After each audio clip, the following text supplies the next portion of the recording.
राज्याचे उपमुख्यमंत्री आणि बीड जिल्ह्याचे पालकमंत्री अजित पवार यांनी आज सकाळीच बीड जिल्ह्यातील अतिवृष्टीमुळे नुकसान झालेल्या भागाचा दौरा केला। यामध्ये चौसाळा, नेकनूर, हिवरसिंगा, खोकरमोहा, दगडवाडी, रायमोहा, एवलवाडी या गावांमध्ये त्यांनी थेट शेतकऱ्यांच्या बांधावर जाऊन नुकसानीची पाहणी केली आणि त्यांच्या व्यथा ऐकून घेतल्या। यावेळी त्यांनी प्रशासनाला तात्काळ पंचनामे करून मदत पोहोचवण्याचे सक्त आदेश दिले।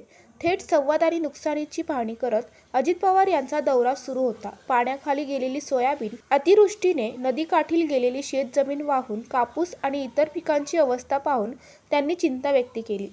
अनेक ठिकाणी जमिनी खरवडून गेल्या होत्या तर काही ठिकाणी पिके सडून गेली आहेत। पवारांनी शेतकऱ्यांशी थेट संवाद साधत नुकसानीची माहिती घेतली। साहेब, सगळं गेलं, आता जगायचं कसं, असा हवालदिल सवाल एका शेतकऱ्याने करताच अजित पवारांनी त्यांना धीर दिला।